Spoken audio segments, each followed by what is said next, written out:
at the time, professional cyclists in Great Britain had endured nearly 100 years of mediocrity. Since 1908, British road cyclists had won just a single gold medal at the Olympic Games. And they had even fared worse in cycling's biggest race, the Tour de France. In 110 years, no British cyclist had ever won the event in 110 years. Now, let me tell you, Great Britain is a big country and they have a lot of bikers, but they were not able to win a single event in the Tour de France, the biggest event when it comes to cycling. So, how is this the case? They did not have good habits, okay? And I'll explain to you how good habits change the trajectory of British cycling. And let me tell you just how bad they were. They had been so underwhelming that one of the top bike manufacturers in Europe refused to sell bikes to the team because they were afraid that it would hurt sales if other professionals saw the Brits using their gear. No one wanted to be related with the Brits. No one wanted to be shown with them. They thought it would look bad on their image. And so that's how bad of a team they were. But this new coach, this new performance director, Brailsford, applied a strategy. And this strategy was called the aggression of marginal gains. And so he explains that the whole principle came from the idea that if you broke down everything that you could think of that goes into riding a bike and then improve it by 1%, you will get a significant increase when you put them all together.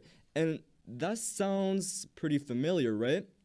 That's what atomic habits are. And so he started doing that.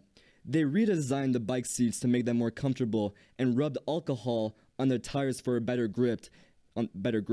They asked the riders to wear electrically heated overshorts to maintain ideal muscle temperature while riding, and used biofeedback sensors to monitor how each athlete responded to a particular workout.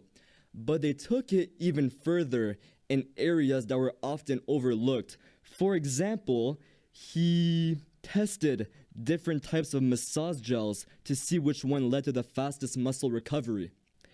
They hired a surgeon to teach each and every rider the best way to wash their hands to reduce the chances of catching a cold. They even determined the type of pillow and mattress that led to the best night's sleep. Also, they painted the inside of the team truck white, which helped them spot little bits of dust that would normally slip by unnoticed but could degrade the performance of the finely tuned bikes. These are all 1% improvements, right? And so, having done that over a long period of time, what did this lead to? Exponential results. Let me tell you what the results were after having applied atomic habits. Just 5 years after Brailsford took over, the British cycling team dominated the road and track cycling events at the 2008 Olympic Games in Beijing, where they won an outstanding 60% of the gold medals available. 4 years later, when the Olympic Games came to London, the Brits raised the bar as they set 9 Olympic records and 7 world records. That same year, Bradley Wiggins became the first British cyclist to win the Tour de France. The next year, his teammate Chris Froome won the race, and he would go on to win it again in 2015, 2016, and 2017, giving the British team 5 Tour de France victories in 6 years. During the 10-year span from 2007 to 2017, British cyclists won 178 world championships and 66 Olympic or Paralympic gold medals, and captured 5 Tour de France victories in what is widely known as the most successful run in cycling history. That is what atomic habits do, and that is what I'm going to be teaching you guys about in this book.